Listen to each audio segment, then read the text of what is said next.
Hey everyone, welcome back to my channel. So I know it has been a while since I've uploaded a video, but अब से I will try to be more regular. ठीक है, इतना बड़ा gap तो at least नहीं आएगा. तो हमने बीच में एक चैप्टर छोड़ा था which was aldehyde ketones and carboxylic acid. उसको हम पूरा कर लेते हैं एटलीस्ट. ठीक है, तो हम कार्बोक्सिलिक एसिड वाला टॉपिक पढ़ रहे थे जिसके अंदर acidity we were discussing, right. So acidity के अंदर ही हमारा एक और टॉपिक आता है which is effect of substituents on the acidity of carboxylic acids. तो ये वाला टॉपिक हमारा आज का रहेगा which we are going to cover in this video. फटाफट से हेडिंग डाल लो and let's just get started.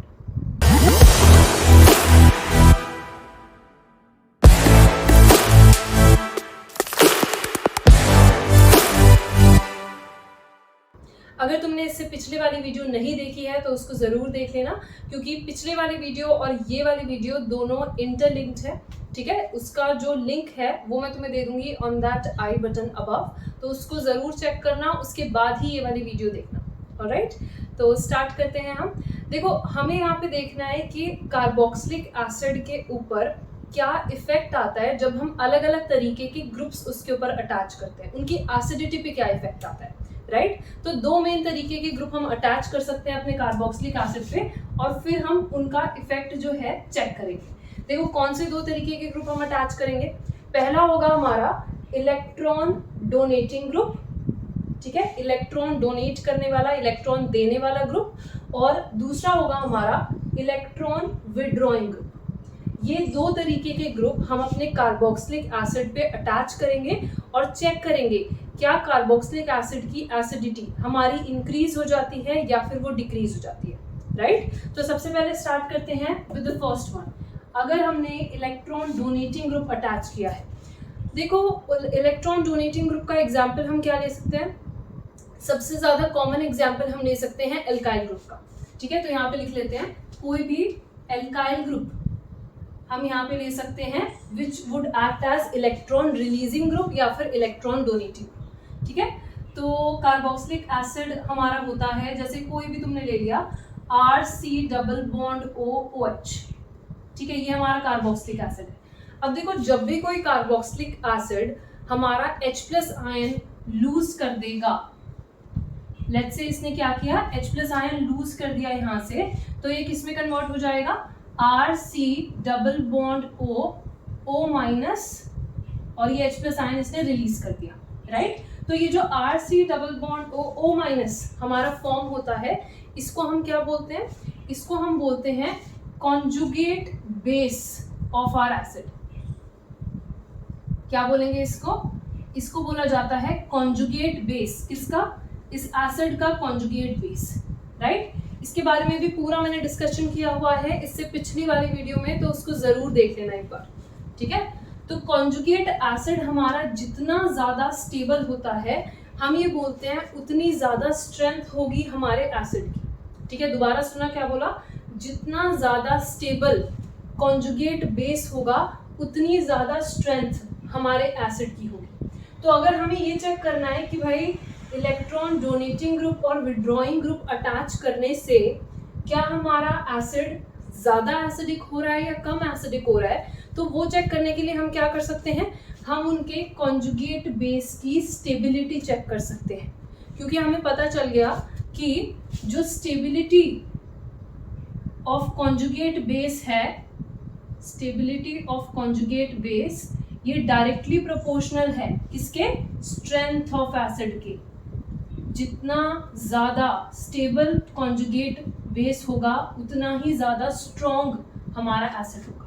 ठीक है, बस इतनी सी बात अगर समझ आ गई तो फिर आगे का पूरा कंसेप्ट जो है वो क्लियर हो जाएगा. आ जाओ देखते हैं.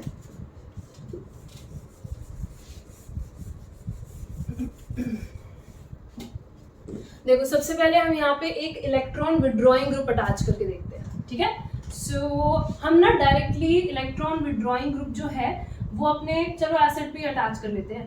यहाँ पे लेट्स से हमने ले लिया CH3C डबल बॉन्ड OH. ठीक है, तो एक CH3 क्या है, ये CH3 हमारा इलेक्ट्रॉन डोनेटिंग ग्रुप है, राइट. तो ये क्या करेगा, ये हमारा इलेक्ट्रॉन रिलीज करता है टुवर्ड्स दिस COOH ग्रुप.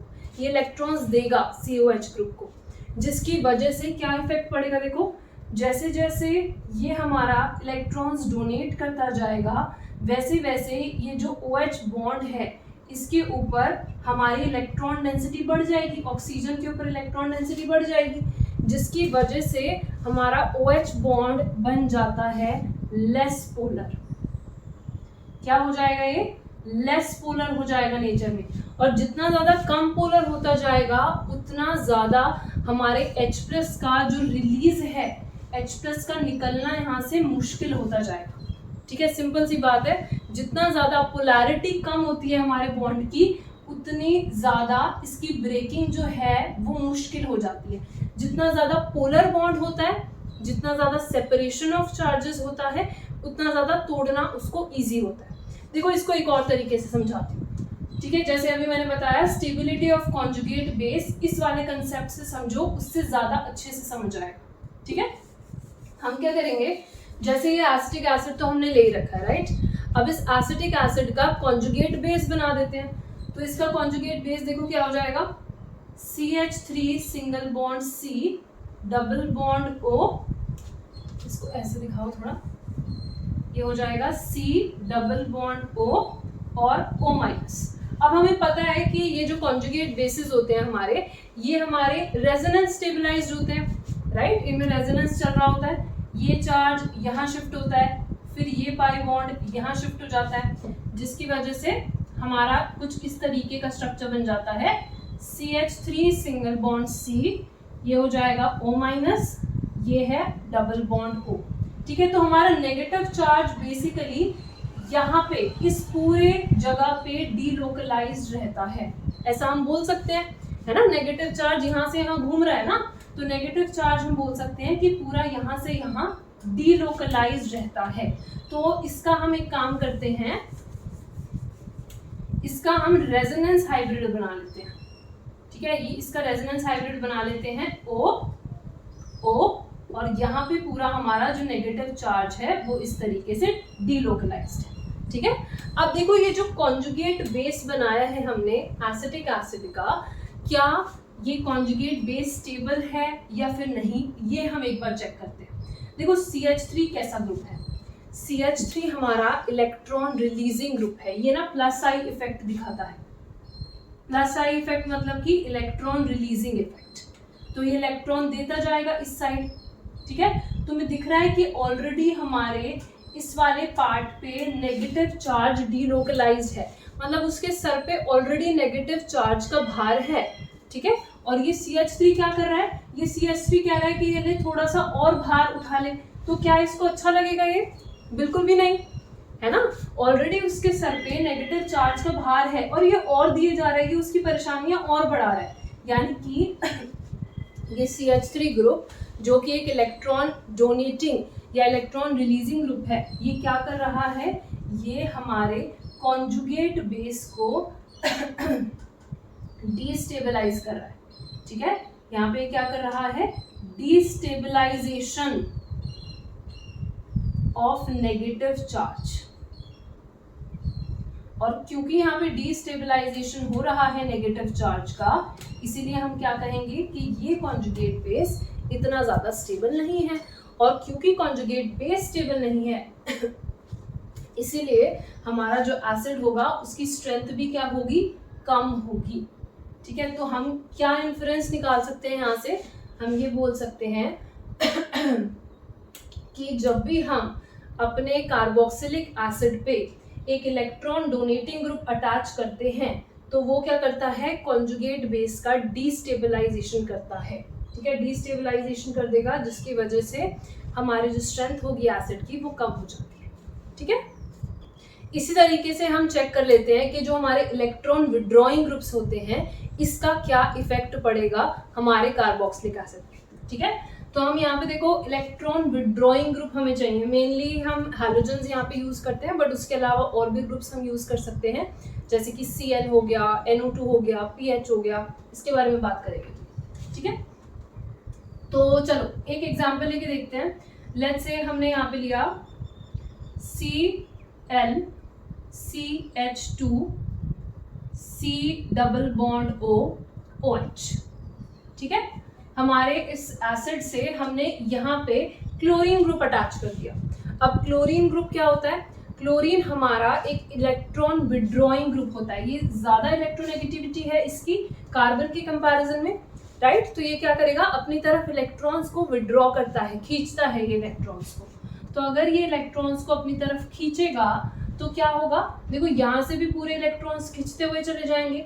जितने ज्यादा यहाँ पे इलेक्ट्रॉन्स खींचेंगे उतना ज्यादा ऑक्सीजन पे हम क्या बोलेंगे, या हाइड्रोजन पे हम क्या बोलेंगे? पार्शियल पॉजिटिव चार्ज आ जाता है। ठीक है, इतने जितने ज्यादा इलेक्ट्रॉन खींचते चले जाएंगे हाइड्रोजन पे उतना ज्यादा पार्शियल पॉजिटिव चार्ज आएगा, ऑक्सीजन पे उतना पार्शियल नेगेटिव आता है। ठीक है, यानी कि ये जो OH बॉन्ड है इसकी पोलैरिटी हमारी क्या हो जाती है? Polarity of OH bond increase हो जाती है, जिसकी वजह से रिलीज ऑफ H+ जो है वो काफी ज्यादा आसान हो जाता है। ठीक है, ये तो हो गई सिंपल टर्म्स में बात करना। लेकिन अगर हम चेक करना चाहें कि कॉन्जुगेट बेस की टर्म्स में कैसे ये वाला जो एसिड होगा वो ज्यादा स्ट्रॉन्गर होगा, वो भी एक बार देख लेते हैं। देखो, इसका कॉन्जुगेट बेस बनाएंगे तो क्या बनेगा? इसका कॉन्जुगेट बेस बनाओ, Cl CH2 single bond C double bond O minus, right? यही होगा। H+ निकाल देंगे तो बाकी का जो बचा हुआ पोर्शन है वो हमारा कॉन्जुगेट बेस होता है। तो ये हमारा कॉन्जुगेट बेस आ गया। इसका भी तुम रेजोनेंस हाइब्रिड दिखा सकते हो।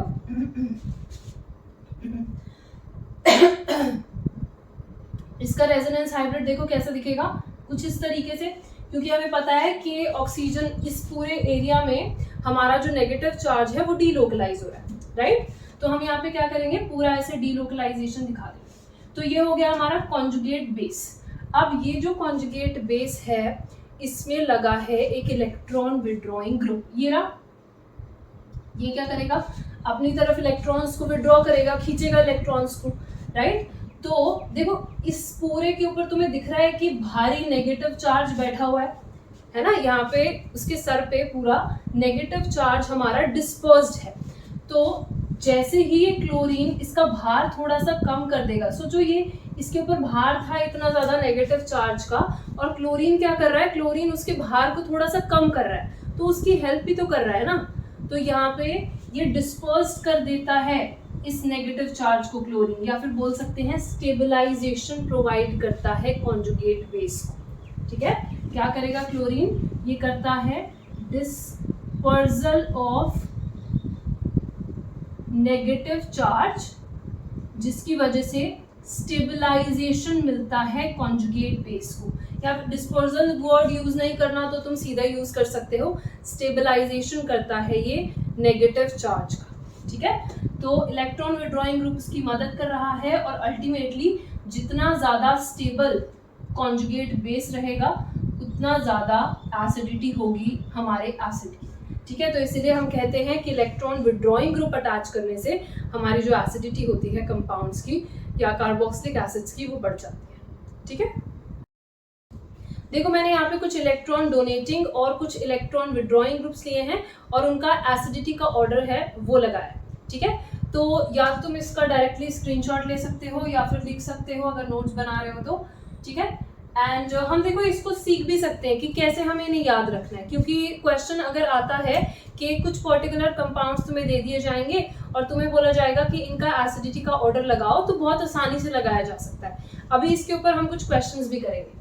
ठीक है, अभी मैं बताती हूँ। देखो यहाँ पे तुम्हें पता है कि CH3 ग्रुप, CH2CH3, ये आइसोप्रोपाइल ग्रुप, ये आइसोब्यूटाइल ग्रुप, ये सारे जितने भी हमारे ग्रुप्स हैं ये इलेक्ट्रॉन रिलीजिंग ग्रुप्स होते हैं जो प्लस आई इफेक्ट दिखाते हैं, राइट? तो देखो जितना ज्यादा स्ट्रॉन्ग प्लस आई इफेक्ट हमारा कोई ग्रुप दिखाएगा उतनी ज्यादा एसिडिटी को वो कम कर देगा, है ना? जितना ज्यादा इलेक्ट्रॉन रिलीज करता जाएगा उतनी ज्यादा हमारे कार्बोक्सिलिक एसिड का जो कॉन्जुगेट बेस है उसके ऊपर नेगेटिव चार्ज को इंटेंसिफाई करेगा और उसको डिस्टेबलाइज कर देगा। ठीक है, तो हम यहाँ पे ये कहेंगे कि जितना छोटा ग्रुप होगा उतना कम प्लस आई इफेक्ट दिखाएगा और उतनी ज्यादा उसकी एसिडिटी होगी। ठीक है। जैसे अगर हम इस वाले ग्रुप से कंपेयर कर रहे हैं तो इसकी प्लस आई इफेक्ट दिखाने की जो टेंडेंसी है वो बहुत ज़्यादा है, ये हाईली इलेक्ट्रॉन रिलीजिंग है, तो ये एसिडिटी को बहुत ज़्यादा डिक्रीज कर देगा। इसीलिए सबसे लीस्ट एसिडिक वो वाला कंपाउंड होगा जिसके अंदर ये ग्रुप अटैच होगा, ठीक है, ये सबसे कम एसिडिक होगा। फिर उसके बाद इससे छोटा, फिर इथाइल ग्रुप, फिर मिथाइल ग्रुप जिस पे लगा है वो सबसे ज़्यादा एसिडिक होगा। यहाँ पे हम सिर्फ इलेक्ट्रॉन डोनेटिंग वालों को ही कंपेयर कर रहे हैं, ठीक है। तो ये चीज़ थोड़ी सी ध्यान रखना। हमारा इलेक्ट्रॉन रिलीजिंग टेंडेंसी तुम कैसे देखोगे, ग्रुप के साइज से देखोगे, जितना ज़्यादा बड़ा होगा उतनी ज़्यादा उसकी इलेक्ट्रॉन रिलीजिंग टेंडेंसी होती है, उतना ज़्यादा वो डिक्रीज कर देगा कार्बोक्सिलिक एसिड की एसिडिटी को, सिंपल, ठीक है। तो इसलिए यहाँ पे ऑर्डर हमारा ये लगा हुआ है, राइट। नेक्स्ट आते हैं हम, जब हमारे पास इलेक्ट्रॉन विड्रॉइंग ग्रुप्स अटैच्ड हैं हमारे कार्बोक्सिलिक एसिड से, तो जब इलेक्ट्रॉन विड्रॉइंग ग्रुप अटैच होते हैं तो वो क्या करते हैं, वो एसिडिटी को बढ़ाते हैं, राइट। तो जो बहुत बढ़िया इलेक्ट्रॉन विड्रॉइंग होगा वो सबसे ज़्यादा एसिडिटी को बढ़ाएगा। तो देखो ऑर्डर हमारे यहाँ पे दे रखा है, ये ऑर्डर जो है वो एसिडिक स्ट्रेंथ का ही है, ठीक है। तो अगर CF3 ग्रुप लगा होगा ये सबसे ज़्यादा इलेक्ट्रॉन्स को खींच लेगा, ये बहुत अच्छा इलेक्ट्रॉन विड्रॉइंग ग्रुप होता है। तो सबसे ज़्यादा एसिडिक स्ट्रेंथ तब मिलेगी जब ये ग्रुप अटैच होगा, ठीक है, बाकी इन सब के कंपैरिजन में। तो इसको याद करने का एक तरीका है, ये ऑर्डर जो है सेम डिटो तुम्हारा NCERT में भी गिवन है, ठीक है। तो इस ऑर्डर को तुम याद कर सकते हो। यहाँ पे मैंने एक ट्रिक लिखी है, कोई तुम्हें अपनी ट्रिक अच्छी लगती है तो वो भी तुम यूज़ कर सकते हो, डजंट मैटर, बस याद होना चाहिए, ठीक है। तो देखो यहाँ पे क्या लिखा है, फीकी ब्रोकली फिर साइकिल के नीचे कटी, ठीक है। यहाँ पे फीकी ये क्या है, फिनाइल, पीएच से होगा हमारा फिनाइल ग्रुप। फिर उसके बाद आयोडीन हमारा आई से है, ये रहा। इसके बाद आता है हमारा ब्रोमीन, ब्रोकली, ये हमारा ब्रोमीन। इसके बाद है हमारा क्लोरीन, वो यहीं से आएगा, ब्रोकली से ही क्लोरीन हमारा यहाँ से निकलेगा। इसके बाद है हमारा फ्लोरीन, F से है फ्लोरीन। इसके बाद होगा हमारा सायनो, ठीक है, CN है तो ये CY से तुम याद रख सकते हो, सायनो है ये हमारा, ठीक है, या सायनाइड है।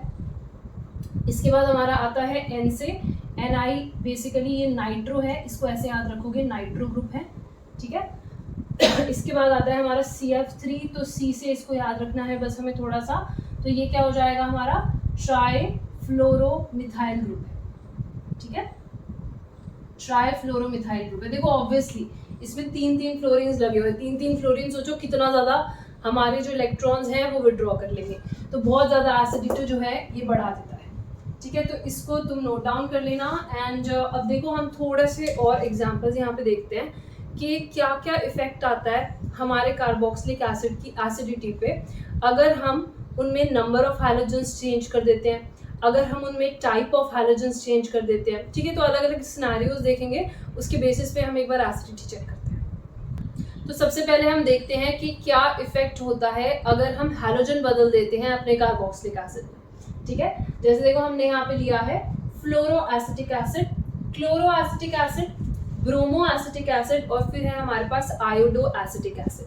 तो देखना हमें पता है कि फ्लोरीन जो होता है सबसे ज़्यादा इलेक्ट्रोनेगेटिव होता है, तो सबसे ज़्यादा इलेक्ट्रोनेगेटिव है तो सबसे ज़्यादा इलेक्ट्रॉन्स भी अपनी तरफ वही विड्रॉ करेगा, तो इसीलिए हम कहेंगे कि ये फ्लोरो एसिटिक एसिड इन सब में से सबसे ज़्यादा एसिडिक होगा। तुम्हें इलेक्ट्रोनेगेटिविटी यहाँ पे चेक करनी पड़ेगी, जो सबसे ज़्यादा इलेक्ट्रोनेगेटिव है वो सबसे ज़्यादा इलेक्ट्रॉन्स खींचेगा, उतना ज़्यादा हमारे नेगेटिव चार्ज को डिस्पर्स करता है कॉन्जुगेट बेस के अंदर, उतनी ज़्यादा स्टेबिलिटी या उतनी ज़्यादा एसिडिटी होगी हमारे एसिड की, ठीक है। तो ऑर्डर ऑफ एसिडिटी हमारा हो जाएगा ये, फ्लोरीन वाला सबसे ज़्यादा, then chlorine, bromine and then iodine वाला एसिडिक एसिड, ठीक है। तो ये होता है हमारा इफेक्ट नेचर ऑफ हैलोजन का, ठीक है। नेक्स्ट आता है हमारा effect of number of halogen atoms. देखो नाम से ही पता चल रहा होगा, ये वाला एक बार तुम ट्राई करना, मैं तुम्हें ऑप्शंस दिखा देती हूँ, 3 है हमारे पास। तो वीडियो को पॉज करो और मुझे बताओ कि इसमें से सबसे ज़्यादा एसिडिक कौन सा होने वाला है। कमेंट सेक्शन में तुम लिख सकते हो अपना आंसर, ठीक है। पॉज करके जल्दी से बताओ कि क्या होने वाला है इसमें से सबसे ज्यादा एसिडिक। चलो आंसर देख लेते हैं हम एक बार। देखो यहाँ पे तुम्हें दिख रहा है कि फर्स्ट वाले केस में हमारे पास है मोनोक्लोरो एसिटिक एसिड, एक ही क्लोरीन हमारा अटैच्ड है। सेकंड वाले केस में हमारे पास दो क्लोरीन है, this is dichloro acetic acid. फिर उसके बाद हमारा इस कार्बन आटम से 3 क्लोरीन अटैच्ड हैं, यानी कि ये है हमारा ट्राइक्लोरो एसिटिक एसिड। तो ऑब्वियसली जहाँ पे जितने ज़्यादा इलेक्ट्रॉन विड्रॉइंग ग्रुप्स अटैच होंगे उतनी ज़्यादा ये नेगेटिव चार्ज को स्टेबलाइज करेगा और उतनी ही ज़्यादा एसिडिटी होगी इस वाले कंपाउंड की। तो एसिडिटी का ऑर्डर हो जाएगा ये, ठीक है। हमारा ट्राइक्लोरो एसिटिक एसिड सबसे ज़्यादा एसिडिक होगा तीनों में से। तो ये हो गया हमारा क्या, effect of number of halogen atoms.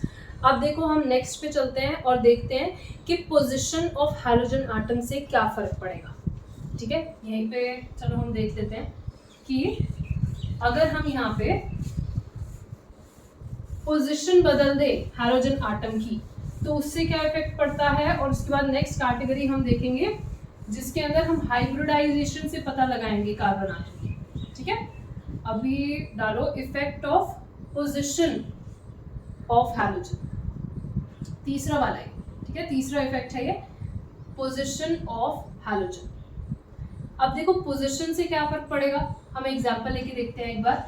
जैसे लेट्स से हमने यहाँ पे लिया एक मोनोक्लोरो एसिटिक एसिड, जैसे अभी बनाया था, तो फिर से बना लेते हैं। CH2, यहाँ पे हमने ले लिया क्लोरीन, ये हो गया हमारा COOH, ठीक है। इसके बाद हम एक कार्बन आटम यहाँ पे इंक्रीज कर देते हैं, तो देखो क्या हो जाएगा ये CH2, Cl तो है ही, यहाँ पे एक और CH2 हमने डाल दिया और ये हो गया COOH, ठीक है। तो ये पहला कंपाउंड मान लो, ये दूसरा कंपाउंड मान लो, और तीसरा कंपाउंड हम बनाते हैं जिसमें हमने एक और क्लोरीन ऐड कर दिया, CH2 CH2 CH2, एक और क्लोरीन हमने ऐड कर दिया, ये हो गया हमारा तीसरा कंपाउंड। फटाफट से बता दो कमेंट सेक्शन में पॉज करके कि इसमें से सबसे ज़्यादा एसिडिक कौन सा वाला होगा, फर्स्ट, सेकंड या फिर थर्ड, ठीक है। फर्स्ट, सेकंड या फिर third. Effect of position of halogen का आंसर दे दो फटाफट। देखो क्या हो जाएगा यहाँ पे, तुम्हें पता है जितना ज़्यादा हम दूर लेके जाते जाएंगे अपने इलेक्ट्रॉन विड्रॉइंग ग्रुप को, उतना ज़्यादा उसका इंडक्टिव इफेक्ट जो है वो कम होता जाता है। यहाँ पे जो क्लोरीन है ये कैसा इफेक्ट दिखा रहा है, इलेक्ट्रॉन्स विड्रॉ कर रहा है, ये हमारा -I इफेक्ट शो करता है, ठीक है। -I इफेक्ट ये शो करता है, इलेक्ट्रॉन्स को विड्रॉ करता है, स्टेबलाइजेशन करता है। और तुम्हें पता है inductive effect totally distance dependent है, जितना ज़्यादा दूर करते जाओगे तुम इसको COH से, उतना ज़्यादा उसका जो इफेक्ट है, जो इम्पैक्ट है वो कम होता चला जाएगा। तो इसलिए हम बोलेंगे एसिडिटी का ऑर्डर हो जाएगा, जितना ज़्यादा पास क्लोरीन है उतना ज़्यादा एसिडिटी को बढ़ाएगा। तो 1, 2 and 3 ये होगा हमारा इफेक्ट ऑफ पोजीशन, ठीक है। जितना ज़्यादा दूर जाएगा इलेक्ट्रॉन विड्रॉइंग ग्रुप उतना ज़्यादा बेकार होता जाएगा, जितना पास है उतना बढ़िया है, ठीक है। तो अब देखो हम थोड़े सा और डिटेल में बात करते हैं हाइब्रिडाइजेशन के बारे में, कि कार्बन आटम की हाइब्रिडाइजेशन से क्या इफेक्ट पड़ जाता है हमारी इसके ऊपर, कार्बोक्सिलिक एसिड की एसिडिटी के ऊपर। देखो हाइब्रिडाइजेशन के इफेक्ट को समझने के लिए हम यहाँ पे एग्जाम्पल उठाते हैं, ठीक है। लेट्स से हमने क्या किया, अपने कार्बोक्सिलिक एसिड वाले ग्रुप पे यानी कि COOH ग्रुप पे हमने एक विनाइलिक ग्रुप अटैच कर दिया। विनाइलिक ग्रुप क्या होता है, जैसे CH2 डबल बॉन्ड CH2, ठीक है, CH2 डबल बॉन्ड CH, तो ये हमारा विनाइलिक ग्रुप है। तो यहाँ पे ये हमने अटैच किया है COOH के साथ, राइट। होगा क्या, देखो हम क्या एक्सपेक्ट करेंगे यहाँ पे, क्योंकि हमें साफ साफ दिख रहा है कि इस विनाइलिक ग्रुप में डबल बॉन्ड प्रेजेंट है, तो ये डबल बॉन्ड जो है वो रेजोनेंस दिखाएगा इस COH ग्रुप के साथ, राइट। होना क्या चाहिए, यहाँ पे ये रेजोनेंस दिखाएगा, ये यहाँ से यहाँ शिफ्ट होगा, तो ये जो हमारा C डबल बॉन्ड O का पाई बॉन्ड है वो फर्दर आगे शिफ्ट हो जाएगा। रेजोनेटिंग स्ट्रक्चर बना के देखो क्या बनेगा। यहाँ पे देखो इस कार्बन आटम ने इलेक्ट्रॉन्स दिए, अगर इसने इलेक्ट्रॉन्स दिए तो इस पे क्या आना चाहिए, इस पे आ जाएगा पॉजिटिव चार्ज, ठीक है। और यहाँ पे देखो ये सिंगल बॉन्ड में कन्वर्ट हो जाएगा, इन दोनों कार्बन आटम्स के बीच में आ जाएगा एक डबल बॉन्ड, यहाँ डबल बॉन्ड आ गया।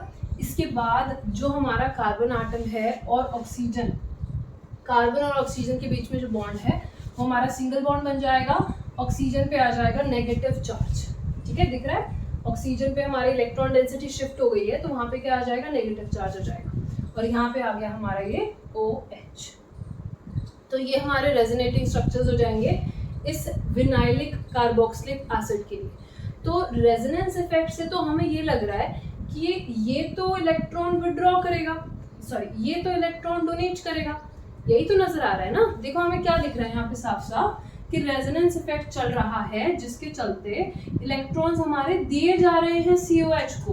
तो अगर इलेक्ट्रॉन्स यहाँ पे डोनेट हो रहे हैं COOH की तरफ, तो इलेक्ट्रॉन डोनेटिंग ग्रुप्स क्या करते हैं, इलेक्ट्रॉन डोनेटिंग ग्रुप्स हमारे एसिडिटी को डिक्रीज कर देते हैं। यही तो पढ़ा है हमने इतनी देर से, क्या पढ़ रहे हैं, है ना। इलेक्ट्रॉन डोनेटिंग ग्रुप्स जो होते हैं वो एसिडिटी को डिक्रीज कर देते हैं। बट क्या यहाँ पे एसिडिटी सही में डिक्रीज हो रही है, बिल्कुल भी नहीं।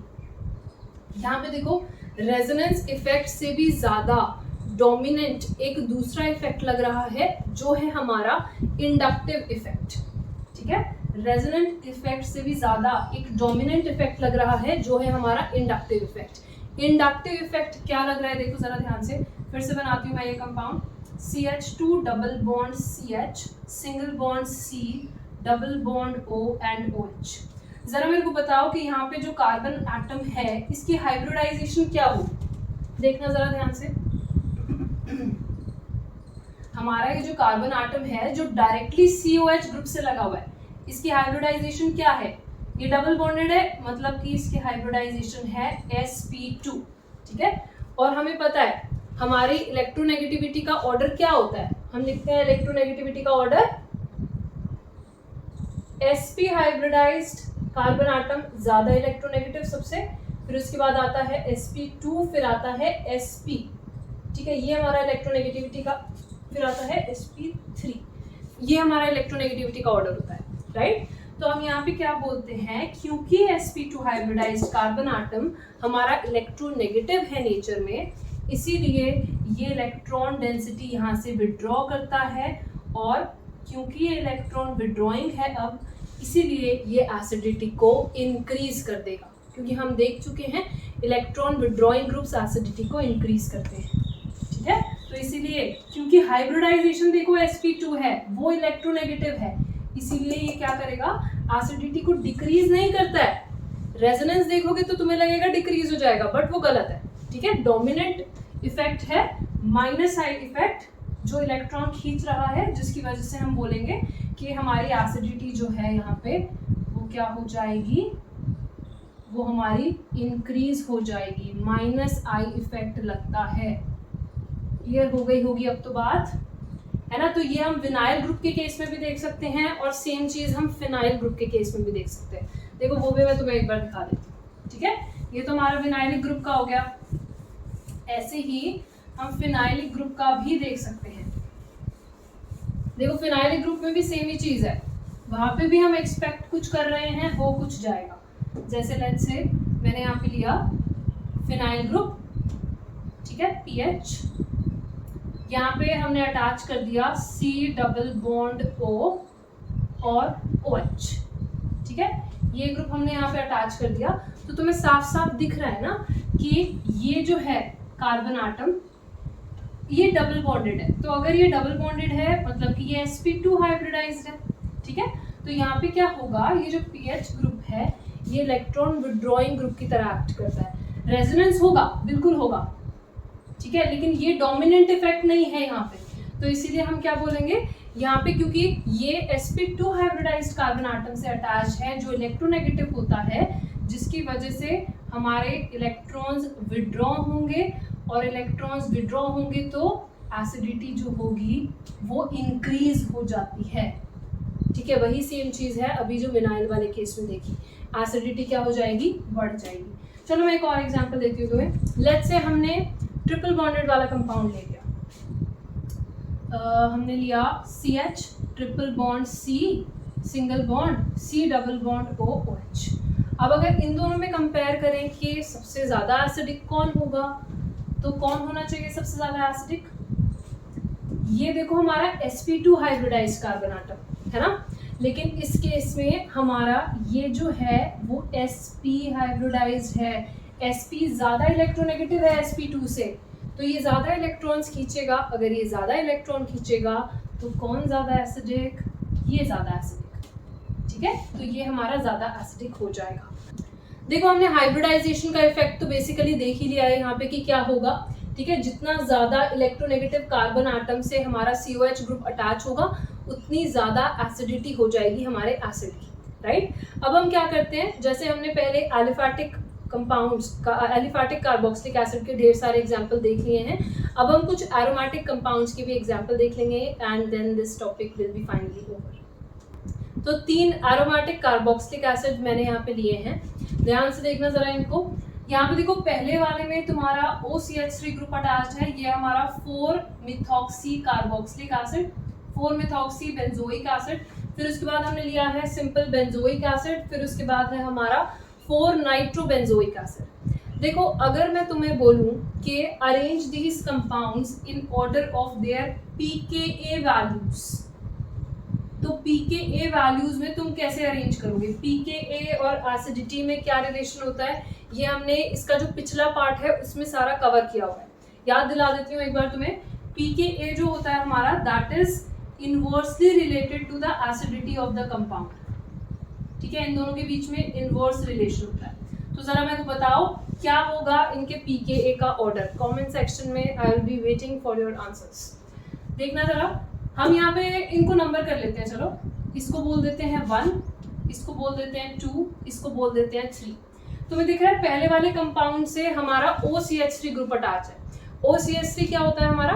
OCH3 होता है इलेक्ट्रॉन रिलीजिंग ग्रुप, ठीक है। यहाँ पे ऑक्सीजन पे लोन पेयर तो होते ही है, तो ये क्या करता है, इलेक्ट्रॉन रिलीज करता है टुवर्ड्स द रिंग, ठीक है। COH ग्रुप की तरफ ये क्या भी करेगा, इलेक्ट्रॉन्स को भेजेगा। तो अगर ये इलेक्ट्रॉन रिलीजिंग ग्रुप है, अगर ये इलेक्ट्रॉन डोनेटिंग ग्रुप है, इसका मतलब कि ये एसिडिटी को डिक्रीज कर देगा। देखो अगर तुम्हें pKa का ऑर्डर लगाना है ना, तो पहले एसिडिटी का लगा लो, फिर pKa का उल्टा कर दो, तो उससे थोड़ा आसान हो जाता है, ठीक है, और गलती होने के चांस भी कम होते हैं। तो यहाँ पे हमें पता चल गया कि ये कंपाउंड तो लीस्ट एसिडिक होगा। क्यों? क्योंकि इसमें एक इलेक्ट्रॉन रिलीजिंग ग्रुप लगा हुआ है ना। तो सबसे कम एसिडिक कौन सा हो गया? सबसे कम एसिडिक हो गया हमारा, सबसे पहले एसिडिटी का ऑर्डर लिख रहे हैं हम, लीस्ट एसिडिक हो गया हमारा 1। इसके बाद देखो 2 वाला जो कंपाउंड है इसमें तो किसी तरीके का ग्रुप लगा नहीं हुआ है। 3 वाला जो कंपाउंड है इसमें NO2 ग्रुप लगा हुआ है, यानी कि इस वाले कंपाउंड के कंपैरिजन में ये वाला जो है इसकी ज्यादा एसिडिटी होगी, क्योंकि अगर इलेक्ट्रॉन विड्रॉइंग ग्रुप अटैच है तो इलेक्ट्रॉन विड्रॉइंग ग्रुप हमारी एसिडिटी को बढ़ा देते हैं, तो ये इंक्रीज कर देगा एसिडिटी। तो सबसे ज्यादा एसिडिक हो जाएगा हमारा 3, तो बीच में ये लटक गया हमारा सिंपली बेंजोइक एसिड, ठीक है। तो एसिडिटी का ऑर्डर हो गया ये, pKa का ऑर्डर हो जाएगा उल्टा, यानी कि बस एरोज जो हैं उनको पलट दो, तो ये हो जाएगा हमारा pKa का ऑर्डर। जो जितना कम एसिडिक उसकी pKa की वैल्यू उतनी ज़्यादा होगी, ठीक है, इनवर्स रिलेशन है। तो इस तरीके से तुम चेक कर सकते हो, बहुत ईजी है, ठीक है। तो यहाँ पे हमारा ये वाला टॉपिक पूरा खत्म हो गया है, NCERT से मैंने कवर करवाया है ये, ठीक है। Effect of substituents on the acidity of carboxylic acid. एक बार इसको रीड ज़रूर करना है NCERT से, ठीक है, तभी फ़ायदा होगा। सेल्फ स्टडी बहुत इंपॉर्टेंट है। अब हमारा देखो चैप्टर ऑलमोस्ट ख़त्म होने वाला है, तो हम मिलेंगे नेक्स्ट क्लास में, जिसके अंदर हम डिस्कस करेंगे जो बाकी की बची हुई रिएक्शंस हैं from the chapter, from this carboxylic acid वाला पार्ट, ठीक है। Thank you so much everyone for watching and don't forget to subscribe to the channel. Like कर देना वीडियो अगर कुछ भी समझ आया है तो, and I will see you next time.